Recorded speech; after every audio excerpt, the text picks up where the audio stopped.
Welcome dear students. आज digital communication system में हम पीएसएम करने जा रहे हैं block diagram of pulse code modulation के ऊपर। After completing this PSM you will be able to explain PCM with block diagram.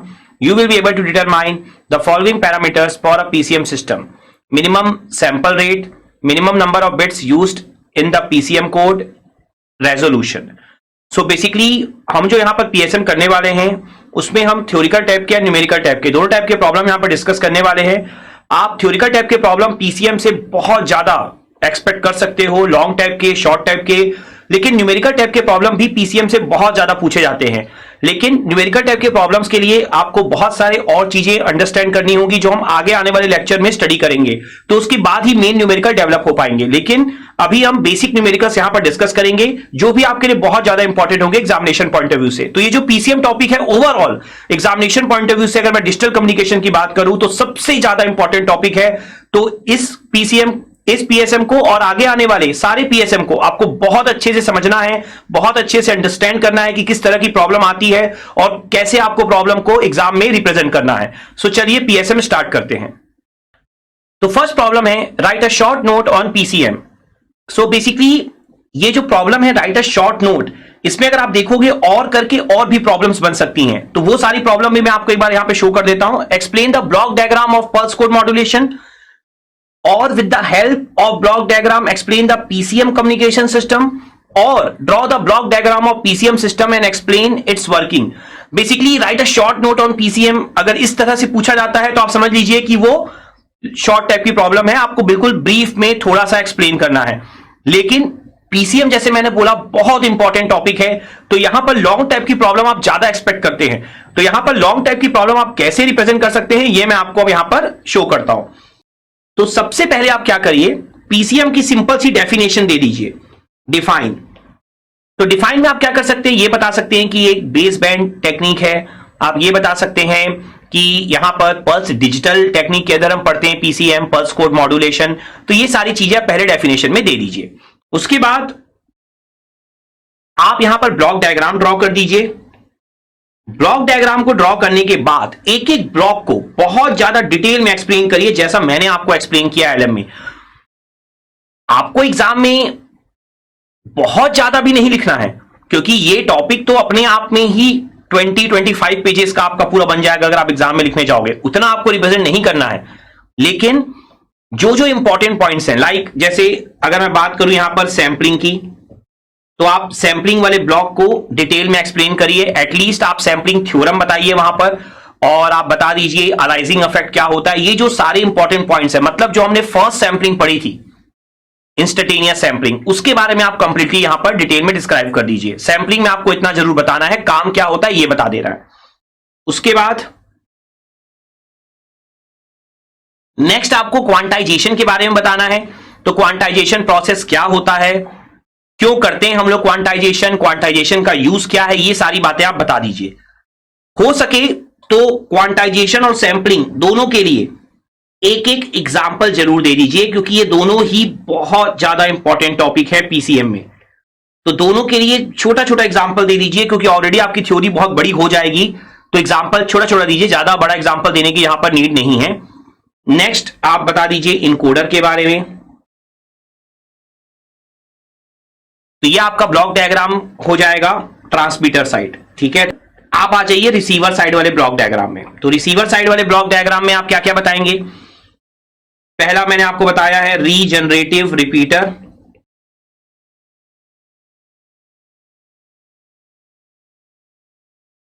तो रीजनरेटिव रिपीटर्स का जो मैंने आपको यूज सिखाया है एलएम में, आप पूरा का पूरा अच्छे से एक्सप्लेन करिए, चैनल नॉइज को कैसे अवॉइड करता है। अगेन यहां पर भी एक छोटा सा एग्जांपल दे दीजिए। उसके बाद नेक्स्ट पॉइंट जो आपको डिस्क्राइब करना होगा वो करना होगा डिकोडर। डिकोडर में आपको बहुत ज्यादा नहीं लिखना, जैसा हमने पढ़ा है इनकोडर का रिवर्स ऑपरेशन होता है डिकोडर, इतना ही आपको मेंशन करना है। और जो लास्ट ब्लॉक है आपका लो पास फिल्टर, इसका यूज जो मैंने आपको बताया डी सैंपलिंग के लिए यूज होता है, बस इतना ही मेंशन करना है। तो रिसीवर साइड का ब्लॉक डायग्राम मेन आपका रीजनरेटिव रिपीटर होगा, जिसे आप शो करिए अच्छे से एग्जांपल के साथ। और ट्रांसमीटर साइड के ब्लॉक डायग्राम में सैंपलिंग एंड क्वांटाइजेशन, ये दोनों आपके लिए बहुत इंपॉर्टेंट होंगे, इसे आप बहुत अच्छे से यहां पर शो कर दीजिए, ठीक है। तो ये आपका कौन सा ब्लॉक डायग्राम हो गया, रिसीवर वाला। और एक ब्लॉक डायग्राम आपका ट्रांसमीटर वाला, दोनों को आप एक साथ ही शो करिएगा वाया चैनल। तो यहां पर देखिए, ये जो क्वेश्चन मैं आपको बता रहा हूं अटेम्प्ट करने के लिए, ऑल्दो हमने यहां पर सारी चीजें लिख ली है, लेकिन एग्जाम में आप एक एक ब्लॉक से, specially sampling, quantization, regenerative repeater, हर किसी एक ब्लॉक से आप लॉन्ग टाइप का प्रॉब्लम एक्सपेक्ट कर सकते हैं। तो आप सोच रहे होंगे कि फिर इतना सारा हम एक प्रॉब्लम में कैसे लिखेंगे। तो जैसा मैंने अगेन आपको बोला कि आपको सॉलिड पॉइंट्स को लिखना होगा। सैंपलिंग में जैसे मैंने बताया, सबसे सॉलिड पॉइंट क्या होता है? इंस्टेंटेनियस सैंपलिंग, जिसके थ्रू आप सैंपलिंग थ्योरम को प्रूव करते हो। आप रिप्रेजेंट कर सकते हो कि अलाइजिंग इफेक्ट क्या होता है। तो इंस्टेंटेनियस सैंपलिंग को जरूर शो कर दो विथ एग्जांपल। क्वांटाइजेशन में जो प्रोसेस मैंने आपको क्वांटाइजेशन का बताया है, सेम एग्जांपल आप जल्दी से वहां पर शो कर दो। और इनकोडर में ज्यादा आपको रिप्रेजेंट नहीं करना, आपको सिर्फ यही शो करना है कि n बिट्स से आप इनकोड करते हो, तो n क्या होता है? नंबर ऑफ बिट्स पर सैंपल। रीजनरेटिव रिपीटर को अगेन आपको बता देना है, चैनल नॉइज को अवॉइड करने के लिए यूज करते हैं। और कैसे यूज करते हैं वो न्यूमेरिकल एक छोटा सा एक ही एग्जांपल दीजिएगा। मैंने आपको एलएम में 2 एग्जांपल दिए हैं, एक एग्जांपल आप दे दीजिए, मोर देन इनफ है। और फिर डिकोडर है, लो पास फिल्टर। लेकिन अगर प्रॉब्लम अकेले अकेले में आ गई, लाइक अकेले पूछ दिया सैंपलिंग क्या है, तब फिर आप तीनों टाइप की सैंपलिंग को डिटेल में एक्सप्लेन करिए। तो इस तरीके से आपको अप्रोच रखनी होगी। क्लियर है अच्छे से?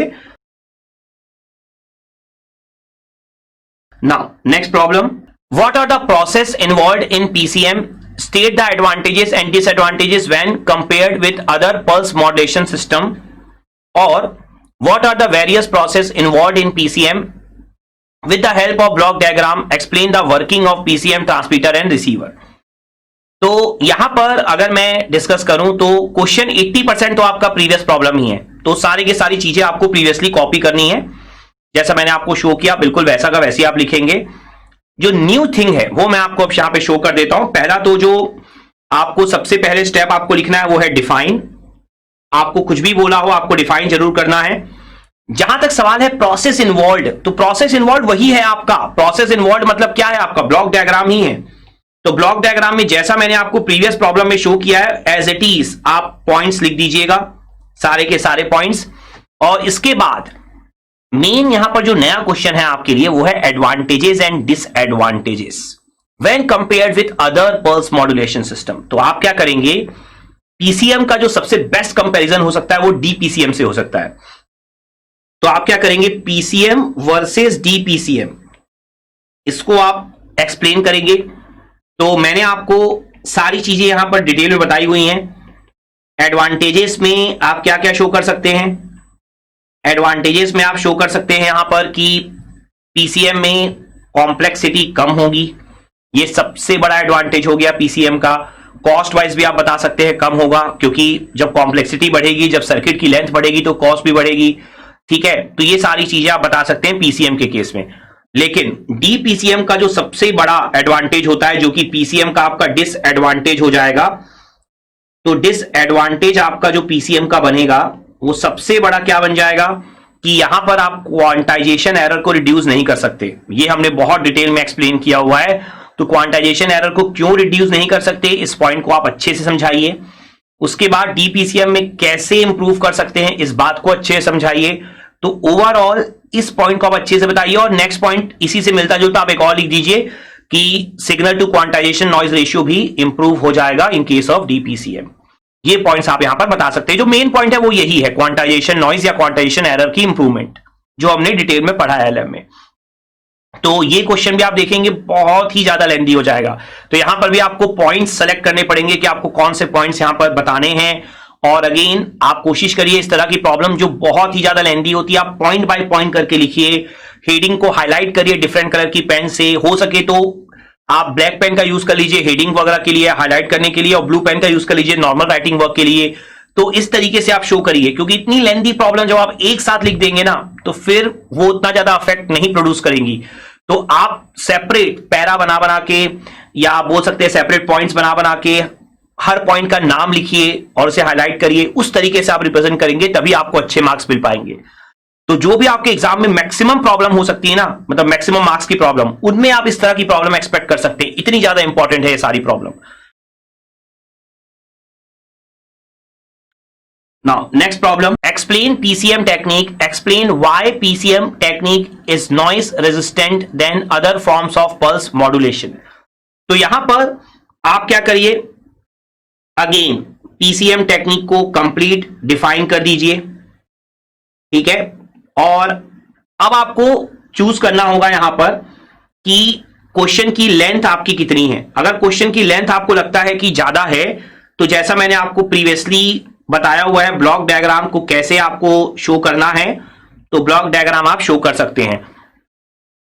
लेकिन स्टिल यहां पर चूंकि और भी चीजें आपसे पूछी हुई हैं, तो ब्लॉक डायग्राम को आप सिर्फ शो कर दीजिए और दो दो लाइन में हर एक ब्लॉक का मीनिंग बता दीजिए, मोर देन इनफ होगा। वो आपको एग्जाम्पल देने की या हर एक ब्लॉक में प्रूफ करने की कोई जरूरत नहीं है। जैसे मैंने आपको बोला था कि सैंपलिंग थ्योरम को आप प्रूफ करके दिखाइए, यहां जरूरत नहीं है आपको, क्योंकि क्वेश्चन यहां पर मेन कुछ अलग ही है। क्वेश्चन यहां पर है explain why PCM technique is noise resistant than other forms of pulse modulation. तो जैसा मैंने आपको एलएम में बताया हुआ था कि कैसे हम पीसीएम में चैनल नॉइज को अवॉइड कर सकते हैं, तो आप वो पॉइंट यहां पर डिस्क्राइब कर दीजिए कि चैनल नॉइज को आप कैसे अवॉइड कर सकते हैं। चैनल नॉइज को अवॉइड करने का जो मेथड मैंने आपको अच्छे से समझाया हुआ है वो आप पूरा डिटेल में बताइए, लेकिन कोशिश करिए जो मैंने आपको एग्जांपल दिया था वो एग्जांपल भी आप यहां पर शो कर दीजिए। अगर आप इतना पॉइंट शो कर देंगे तो इससे आपको बहुत अच्छे मार्क्स मिल जाएंगे। क्लियर है अच्छे से? Now next problem. सो जो हमारी नेक्स्ट प्रॉब्लम है वो न्यूमेरिकल टाइप की प्रॉब्लम है। एक बहुत ही सिंपल सा न्यूमेरिकल है। For a PCM system with the following parameters, maximum analog input frequency 4 kilohertz, determine minimum sampling rate. तो यहां पर आपको maximum analog input frequency given है, मतलब इनपुट जो सिग्नल है आपका कौन सा सिग्नल होगा, मैसेज सिग्नल। तो मैसेज सिग्नल की अगर आपको फ्रीक्वेंसी गिवन है, इसका मतलब आपको क्या गिवन है, इसका मतलब आपको गिवन है, तो मैसेज सिग्नल की अगर आपको फ्रीक्वेंसी गिवन है इसका मतलब आपको गिवन है एफएम। तो यहां पर आपको एफएम गिवन है 4 किलोहर्ट्ज, और हमने जो नाइक्विस्ट क्राइटेरिया पढ़ा हुआ है या हमने जो सैंपलिंग थ्योरम पढ़ा है, सैंपलिंग थ्योरम के अकॉर्डिंग हमने क्या पढ़ा है कि FS should be greater than equal to twice of FM होना चाहिए। तो यहां पर मिनिमम सैंपलिंग रेट कितना होता है हमारा 2 एफएम। तो यहां पर एफएस की वैल्यू कितनी हो जाएगी आपकी 8 किलो। पर एक बात ध्यान रखिएगा, जब भी आपको रेट बोला हो ना, तो जैसे आपको बोला है सैंपलिंग रेट या सैंपल रेट, तो आप क्या करेंगे, सैंपल पर सेकंड लिखेंगे हर्ट्ज की जगह। तो यहां पर आप किलो तो लिख दीजिए, लेकिन यहां पर आप लिख दीजिए सैंपल पर सेकंड।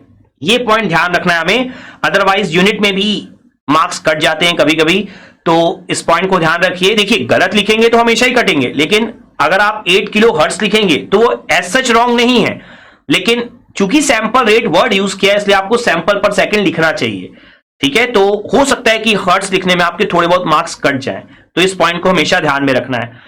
और वैसे अगर प्रॉब्लम वाइज देखें तो बहुत इजी प्रॉब्लम है, जस्ट आपको एक फॉर्मुला लगाना था 2FM Nyquist criteria, Nyquist rate वाला। सो आई होप आपको ये प्रॉब्लम बहुत अच्छे से क्लियर हो गई होगी। सो आई होप जो भी हमने प्रॉब्लम आज डिस्कस की है, थ्योरिकल टाइप की या न्यूमेरिकल टाइप की, उसके बाद आपने ये फॉलोइंग लर्निंग आउटकम्स अचीव कर लिए होंगे। Now you are able to explain PCM with block diagram. तो जो हमने पीसीएम एलएम में स्टडी किया, बहुत डिटेल में स्टडी किया, और आज हमने डिस्कस किया कि किस तरीके से एग्जाम में आप पीसीएम के ब्लॉक डायग्राम को एक्सप्लेन कर सकते हो, रिप्रेजेंट कर सकते हो। तो आई होप ये लर्निंग आउटकम आपको बहुत अच्छे से क्लियर हो गया होगा। Now you are able to determine the following parameters for a PCM system. So first is minimum sampling rate,